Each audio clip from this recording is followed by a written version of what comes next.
Imagínate esto.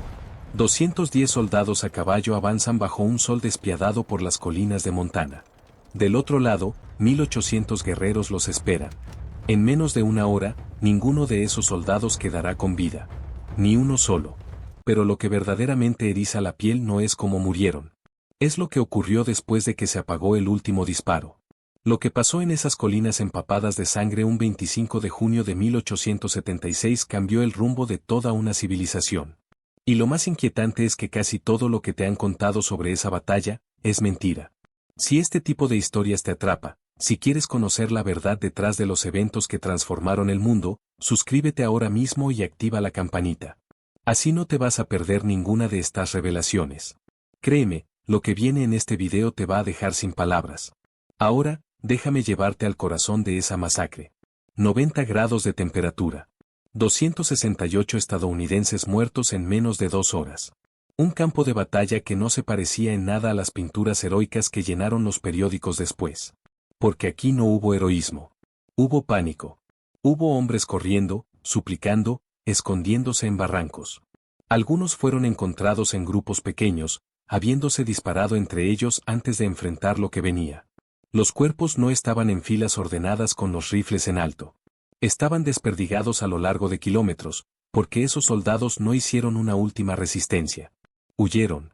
Y la tierra misma fue testigo de su desesperación. Pero hubo un testigo silencioso que lo vio todo. Un caballo de caballería llamado Comanche. 7 balas atravesaron su cuerpo ese día. Y sin embargo, sobrevivió. Se quedó de pie entre 210 cadáveres, mirando lo que ningún humano pudo contar. Él vio cómo el militar más famoso de la frontera condujo a sus hombres directo al matadero.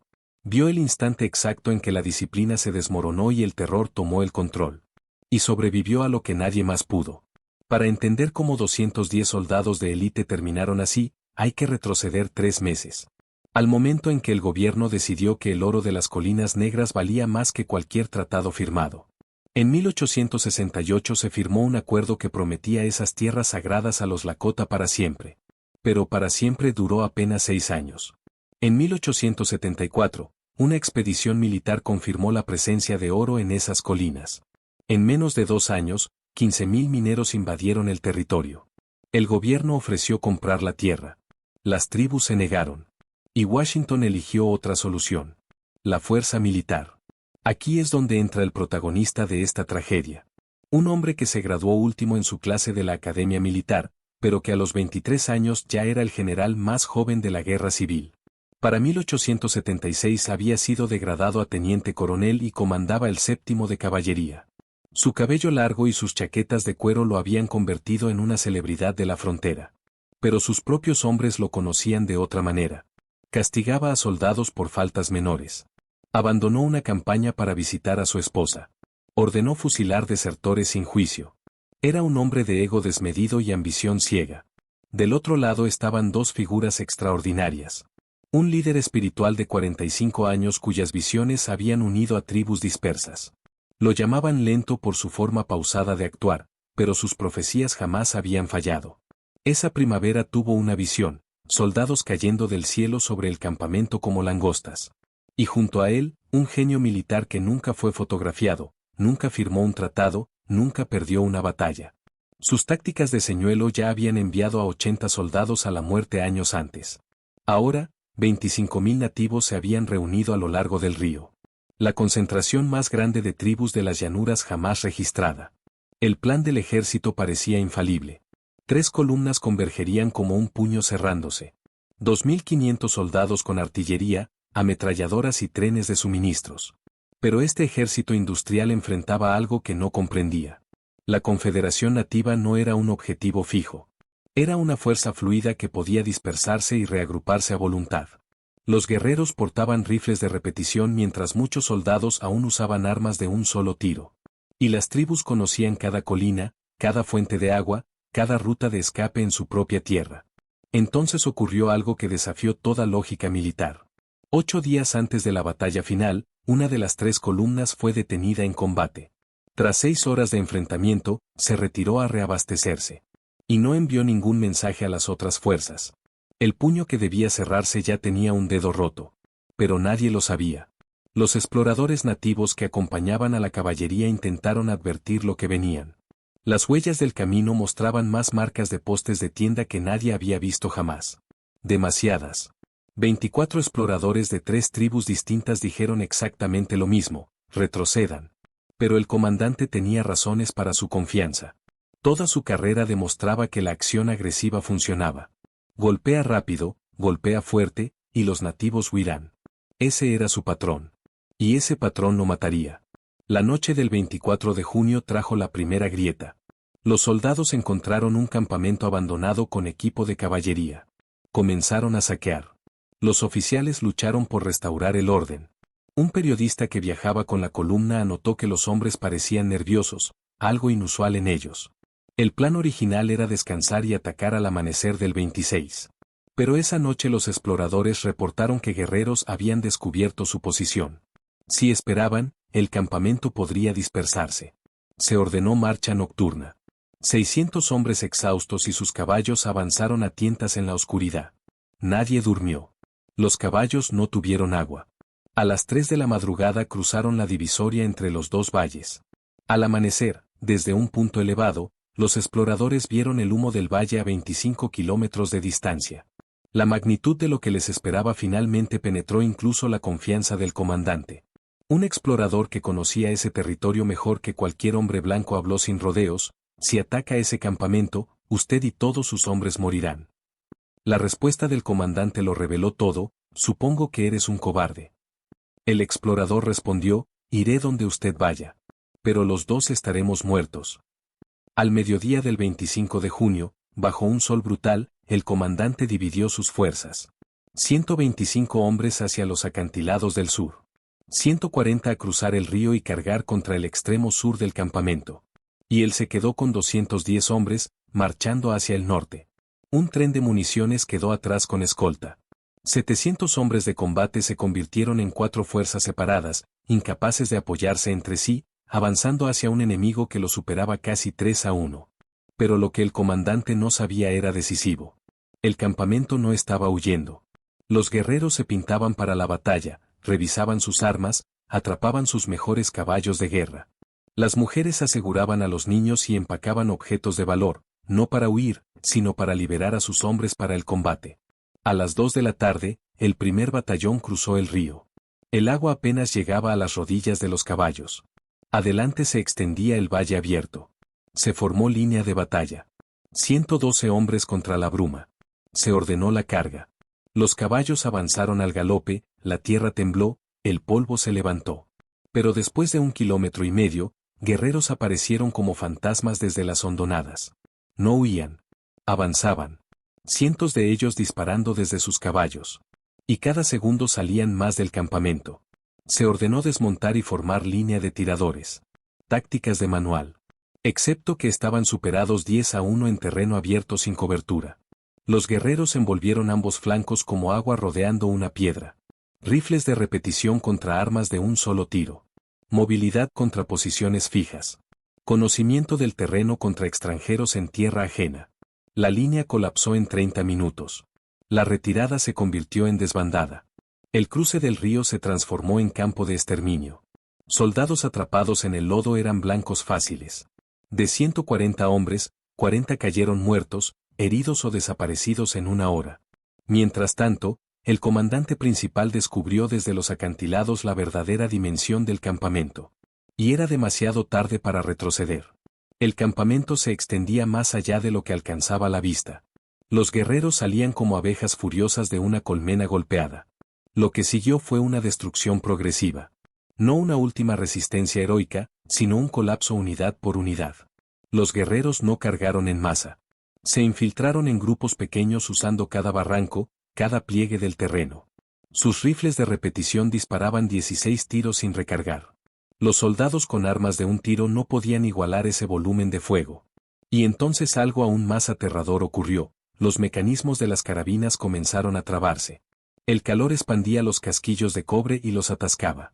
Los soldados intentaban desesperadamente extraer los cartuchos con cuchillos mientras los guerreros cerraban distancia. La evidencia arqueológica encontró cartuchos sin disparar con marcas de palanca. Hombres que murieron intentando destrabar sus propias armas. A las 4:15, un oficial intentó establecer una posición defensiva en una colina. Por un momento pareció que el orden podría sostenerse. Pero entonces aparecieron guerreros desde el norte y el este. Detrás de ellos, la comprensión terrible, estaban rodeados. Sin retirada, sin refuerzos, sin escape. Las compañías estaban dispersas a lo largo de más de 1 kilómetro de cresta. Demasiado separadas para apoyarse. El pánico se propagó más rápido que cualquier orden. La trompeta de reagrupamiento sonó, pero ya era tarde para movimientos organizados. Las compañías se disolvieron en grupos, los grupos en individuos. Guerreros los persiguieron como a búfalos en campo abierto. A las 5:15, los restos de 5 compañías, quizás 80 hombres aún vivos, se amontonaron en lo que la historia llama la colina de la última resistencia. Pero el nombre mismo es una mentira. La colina era apenas una elevación del terreno. Sin agua, sin cobertura, sin esperanza. Cientos de rifles disparaban contra docenas. Hombres caían cada segundo. Algunos soldados mataron a sus propios caballos para usarlos como parapeto. Otros intentaron cavar trincheras con cuchillos en la tierra endurecida de Montana. No sirvió de nada. La estructura de mando se derrumbó por completo. El comandante probablemente murió temprano en esta fase. Sin él, nadie tomó el control. Capitanes y tenientes cayeron intentando reagrupar a sus hombres. Y entonces la munición se agotó. Cada soldado había cargado 100 cartuchos. En una hora de combate, la mayoría los había gastado. Algunos dejaron de disparar, guardando la última bala para ellos mismos. La evidencia arqueológica lo confirma, cráneos con quemaduras de pólvora a corta distancia. Un grupo final de quizás 20 hombres rompió filas y corrió hacia un barranco profundo. No era retirada. Era huida pura. Los guerreros los alcanzaron en campo abierto. Los cuerpos se encontrarían desperdigados a lo largo de 400 metros. A las 5:30, los disparos cesaron. No de golpe, sino apagándose como una fogata moribunda. Entonces llegó el silencio. Y con el silencio, llegó lo que los historiadores luchan por describir. Mujeres, niños y ancianos avanzaron desde el campamento hacia el campo de batalla. Muchos habían perdido esposos, hijos, padres a manos del ejército. Cargaban herramientas tradicionales para tratar a los enemigos caídos. Para la mentalidad occidental parece brutal, pero en la cosmovisión de las llanuras, la condición del cuerpo afectaba la otra vida. Cortar tendones impedía caminar. Perforar tímpanos impedía escuchar. Eran actos de guerra espiritual, tan significativos como cualquier ritual funerario cristiano. 3 días después, cuando llegó la columna de refuerzo, lo que encontraron desafió toda capacidad de procesamiento. Desde la distancia, lo que parecían manchas de nieve en las colinas resultaron ser cuerpos desnudos, blanqueados por el sol y la muerte, dispersos a lo largo de kilómetros de pradera. Soldados veteranos vomitaron. Otros lloraron abiertamente. La escala de la derrota, la totalidad de la muerte, dejó mudos incluso a los más curtidos. El caballo comanche fue encontrado en un barranco, con la cabeza caída, cubierto de sangre seca. Lo llevaron al río, lavaron sus heridas, lo alimentaron a mano. Viviría 15 años más. Un memorial viviente de los muertos. Los mitos comenzaron de inmediato. Los periódicos gritaron sobre una resistencia heroica. Los artistas pintaron escenas dramáticas con soldados en formaciones perfectas. La realidad del pánico, la huida y la destrucción progresiva no encajaba con la necesidad de una narrativa heroica.